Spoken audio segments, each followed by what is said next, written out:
Well, as we mentioned at the top of the show, it's been a month since the deadly floods in the Hill Country, and today we're looking at what progress has been made so far in the past 30 days or so. Our team coverage continuing on this Monday morning with our Ernie Zuniga. He is in Kerrville. You see him right here to my right. And again, Ernie is at the spot where a lot of this started about a month ago. On this morning a month ago, Ernie, how are things looking out there this morning? Guys, good morning. You know, it is a little surreal because we are coming out. We decided to start at the same location where we were essentially a month ago. It was July 7th when we first got here on that Monday after the 4th of July flooding. This is Waterfront Drive, and I know it's difficult to see right now because it's still so dark, but the Guadalupe River is behind me, a couple of hundred yards away, and there are piles of debris, a lot of tree limbs and everything. And what we've noticed since we've come here, if you were with us a month ago and you remember, I was doing some live reports from a concrete slab foundation where a mobile home used to stand.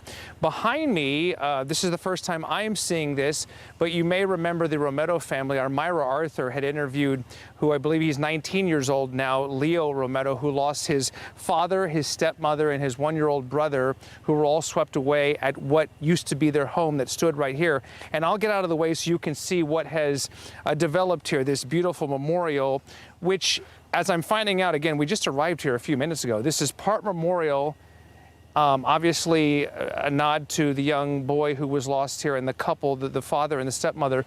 But to the right of that, if you look, this was the Walden house. You might recall the family, the couple that was swept away and clung to a crepe myrtle in the Guadalupe River and were ultimately saved. And you might remember weeks ago, there was a large chunk of their house that was missing on the back side of the house. Well, it has since been demolished, and what's left of that house you might be able to see is piled up beyond the foundation there right now.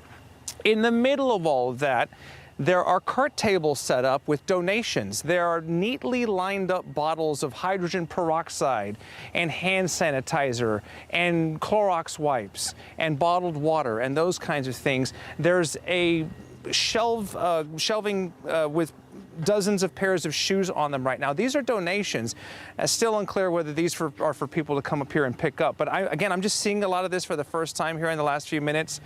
But very clearly, these are organized donations that have been set up for people. It is eerily quiet here right now. There are some homes in the neighborhood that do have lights on, but there's no indication that anybody's here. A month ago, you recall, most of the people that had been here that were not lost in the flood had evacuated and were long gone by the time we were here. So we're just arriving here, but essentially to set up what's going to happen today, the plan is to talk to small business owners who have received funding to try to get back on their feet. We're going to try to connect with Mr. Wayne Donaghy, who was the first person in line at the FEMA Resource Center, if you were with us a month ago, and see how he is doing. Our Sarah Acosta did an amazing profile on him and what was left of his house as he was living right on the river. So we've got a day's full of coverage here. Myself and other KSAT colleagues will be here throughout the day to bring you the very latest as we mark 1 month since this terrible tragedy. So for now, that is the scene from the banks of the Guadalupe River here in Kerrville. We'll send it back to you guys in San Antonio.